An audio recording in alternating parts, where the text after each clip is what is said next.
নমস্কার বন্ধুরা, শুভ সকাল। বেবি ক্রিয়েটস চ্যানেলে একটা নতুন সকালে আবারও একটা নতুন ব্লগে তোমাদের সকলকে স্বাগত।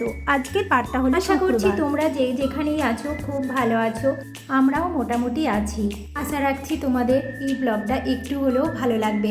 যেন বেশ অনেকদিন পরই আমি আবার লং ভিডিও শ্যুট করলাম। আসলে যেন এই রিসেন্ট 10-12 দিনের মধ্যে আমি কোনো লং ভিডিওই শ্যুট করিনি। তার কারণ আমার শাশুড়ি মা ভীষণভাবে অসুস্থ হয়ে গেছে হঠাৎ করেই। তো সেই কারণে বাড়ির সবার ভীষণ মন খারাপ। তো সেই কারণে আমি কোনো লং ভিডিও শ্যুট করিনি। তবে শাশুড়ি মা আগের থেকে একটু হলেও ভালো আছে, মানে খুব ভালো নেই, তবে ওরই মধ্যে ভালো আছে। তবে যেন শাশুড়ি মা হসপিটালেই আছে, তবে একটু ভালো আছে ওরই মধ্যে আগের থেকে। আর এই কারণে আমার বরেরও ভীষণ মন খারাপ। ও তো ভীষণ আপসেট হয়ে আছে, কারণ ও বাবা মারা যাওয়ার পর, বাবা তো 5 বছর হলো মারা গেছে, কিন্তু বাবা মারা যাওয়ার পর আমার বর শাশুড়ি মাকে তো ভীষণভাবে ভালোবাসে। তো মাকে এরকম অবস্থায় দেখে ওরা একেবারেই ভালো লাগছে না, ওর মনটা ভীষণ খারাপ হয়ে আছে। আর সেই কারণেই যেন আমার কোনো লং ভিডিও শ্যুট করতেও ভালো লাগছিল না। মাঝখানে কিছু হয়তো শর্ট ভিডিও দিয়েছিলাম, কিন্তু সেই শর্ট ভিডিওগুলো বেশিরভাগটাই আমার ছেলে ভিডিওগুলো এডিট করে দিয়েছিল, আর এডিট করে ওই ইউটিউবে পোস্ট করেছিল। তো চলো, তোমাদেরকে বলা হয়নি, আমি যখন ঘুম থেকে উঠলাম তখন বাজে প্রায় 4:45টার মতো, ভোর 4:45টা। ঘুম থেকে ওঠার পর তারপর দুয়ারে জল দিয়ে দিলাম। আর দুয়ারে জল দিয়ে আমাদের বাড়ির সামনে যে উঠানটা থাকে সেটা ভালো করে জল দিয়ে ধুয়ে দিই। আর এরই মধ্যে আমাদের কলের জলও এসে গিয়েছিল, তো পাইপটা লাগিয়ে দিয়ে তারপরে নিচের ঘরটা ভালো করে পরিষ্কার করে নিলাম। নিচের ঘরের বেড কভারটা আজকে চেঞ্জ করে দিলাম, অন্য একটা বেড কভার পেরে দিয়ে তারপরে স্নান করে উপরে এলাম।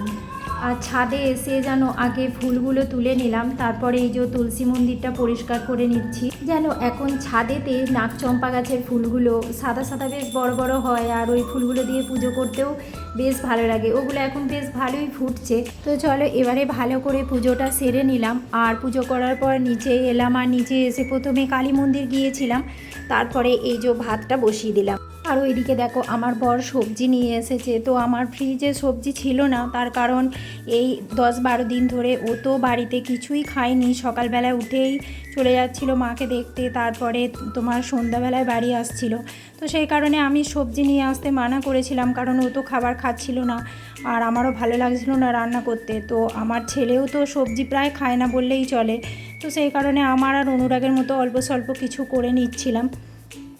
আর আজ যেহেতু অনুরাগের বাবা বললো খেয়ে অফিস যাবে, মা একটু ভালো আছে বলে, মানে শাশুড়ি মা একটু ভালো আছে বলে ও বললো আজকে খেয়ে অফিস যাবে। তো সেই কারণেই আজকে সবজিগুলো নিয়ে এলো। চলো আস্তে আস্তে সবজিগুলো গুছিয়ে রাখি। তো এরই মধ্যে যেন আমি অল্প আলু কেটে নিয়েছি, আর এই লাল শাকটা ভাজবো, আর এই যে অল্প বরবটি, কলাই, বেগুন, আলুর তরকারি করব। তো চলো এবারে সবজিগুলো কেটে নিলাম, আর এরই মধ্যে শাকটাও আমি ভালো করে কেটে নিয়েছি। তো এবার ধুয়ে নিচ্ছি। আর শাক দেখবে একটু ভালো করেই ধুতে হয়, না হলে প্রচুর বালি বা কাদা থাকে। তো সেই কারণে 3-4 বার মতো আমি জল ফেলে ফেলে ধুয়ে দিই। তবে যেন আজকের শাকটা দেখে ভালোই মনে হচ্ছে। তো 2-1 বার অনুরাগের বাবা শাক নিয়ে এসেছিল, তো এত সারের গন্ধ ছাড়ছিল, তো সেই কারণে আমাকে ফেলে দিতে হয়েছিল, রান্না করা শাকটাই আমাকে ফেলে দিতে হয়েছিল। আর ওদিকে দেখো শাকটা সেদ্ধ হয়ে যাওয়ার পর আমি কটা রুটি করব অনুরাগের জন্য। তো সেই কারণে আমি নই কালকেরই ছিল, তো সেইগুলোই বের করে রেখে দিলাম। দেখো একটা কি জানো তো, সকালবেলা উঠে আটা মাখার মতো সময় থাকে না, তো সেই কারণে আমি ফ্রিজেই রেখে দিই নইগুলো। আজকে যেহেতু রুটি করব ভাবলাম জলখাবারে, তো সেই কারণেই নইগুলো বের করে রুটিটা করে নিচ্ছি। আর এখন যেন এই 7টা বাজছে, তো অনুরাগের বাবা গেছে মর্নিং ওয়ার্কে, আর ওইদিকে অনুরাগও ওঠেনি এখনও পর্যন্ত। তো সেই কারণে আমি এখনও চা খাইনি, অনুরাগের বাবা এলে একসাথে চা খাবো। আর অনুরাগ তো এখন স্কুল নাই বলে একটু দেরি করেই ওঠে।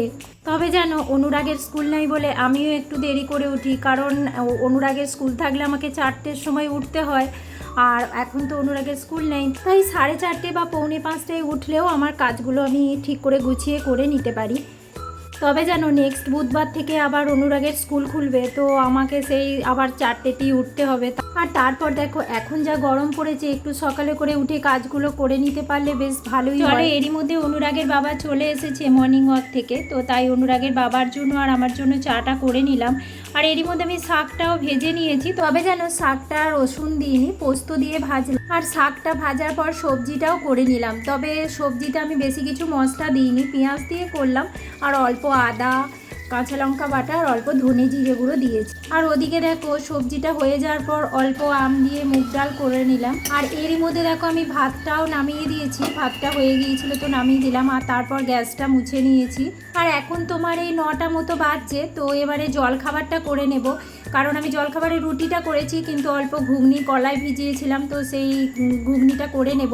তবে যেন আজকে ঘুগনির মটর কলাইটা একটু সেদ্ধটা বেশি হয়ে গেছে। তো আমি বেশিরভাগই সেদ্ধ করি না, কাঁচা কলাই রান্না করি, কিন্তু আজকে সেদ্ধ করলাম আর দেখো কলাইটা বেশ নরম হয়ে গেছে।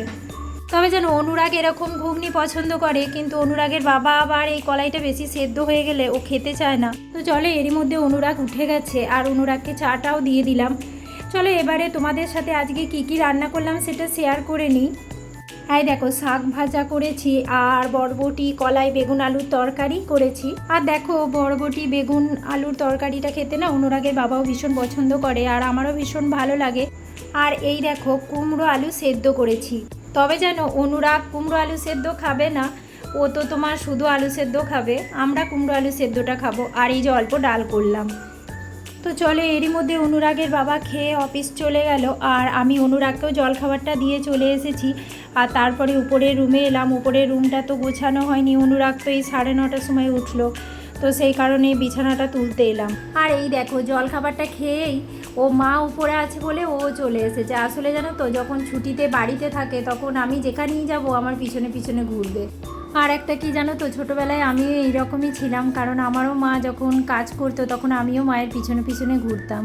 আর এখন দেখো আমার ছেলেটাও তাই হয়েছে। তো চলো বন্ধুরা, তোমরা আমার আগের ভিডিওটাতে অনেকেই কমেন্ট করেছো, তো সেই কমেন্টগুলো তো আমার পড়াই হয়নি, তো এখন পড়ছি। আমার আগের ভিডিওটাতে এক আকাশ স্বপ্ন থেকে এক বোন কমেন্ট করেছেন, ভিডিওটা খুব ভালো লাগলো, থ্যাংক ইউ বোন, এইভাবেই পাশে থেকো। অন্যদিকে লঙ্কার ছোট রান্নাঘর থেকে এক দিদি কমেন্ট করেছেন, ভিডিওটা খুব ভালো লাগলো, খুব সুন্দর গাছের ফুল, থ্যাংক ইউ দিদি এত সুন্দর ভালো কমেন্ট করার জন্য। অন্যদিকে দেখো সুদূর ফ্রান্স থেকে আরেক দিদি আমাকে কমেন্ট করেছেন আমার ছাদ বাগানের ফুল নিয়ে, ম্যাগনিফিসিয়েন্ট ফ্লাওয়ার্স, থ্যাংক ইউ দিদি এত ভালো কমেন্ট করার জন্য। হয়তো তুমি আমার ভিডিওর মাধ্যমে আমার কথার অর্থটা হয়তো তুমি বুঝবে না, তবুও আমার জানানোটা কর্তব্য, তাই সেই কারণেই আমি জানালাম। জানো তো মাঝে মাঝে মনে হয় যে আর ভিডিও করব না, কারণ সারাদিনে সংসারে আমার প্রচুর কাজ থাকে। আর তারই মধ্যে দেখো আমার যেহেতু কোনো কাজের লোক নেই, তো সংসারের যাবতীয় কাজ আমাকে একা হাতেই সামলাতে হয়। আবার তারই মধ্যে ধরো আমার ছেলের পড়াশোনাটাও আমাকে ভালো করে দেখতে হয়, তো সেই কারণে ভিডিওগুলো হয়তো শ্যুট করি, কিন্তু সেগুলো এডিট করতে বা ভয়েস দিতে আমার প্রায় 2-3 দিন লেগে যায়।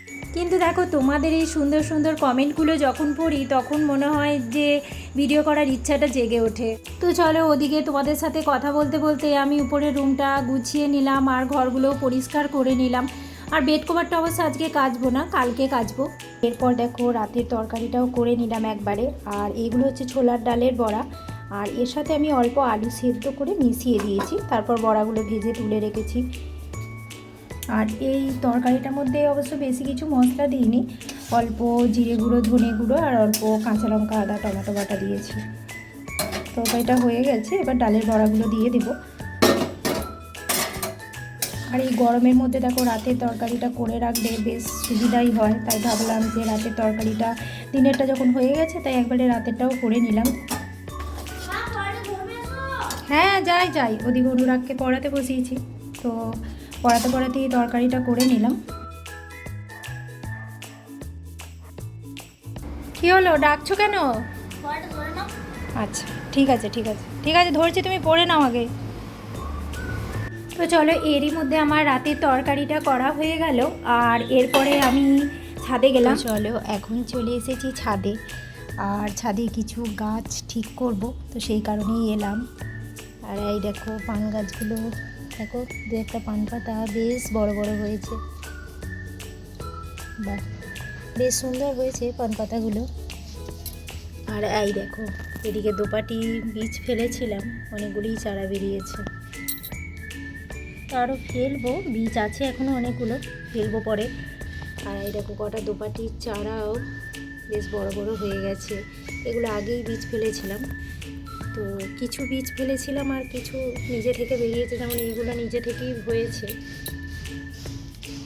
আসলে প্রতি বছর গাছ লাগাই, তো সেই বীজগুলো পড়ে আর সেই পরেই গাছ হয়। দেখছো শাকগুলো সমস্ত শাকগুলো মারা গেছে। এই দেখো, এই যে গোলাপ গাছটা রয়েছে, এই গোলাপ গাছগুলোই ঠিক করব।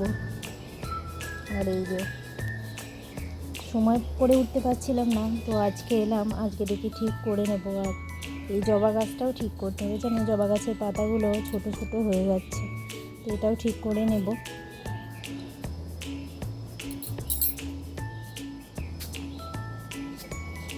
ছাদে রোদের কত জোর দেখছো, ছাদটাও ভীষণ গরম হয়ে গেছে।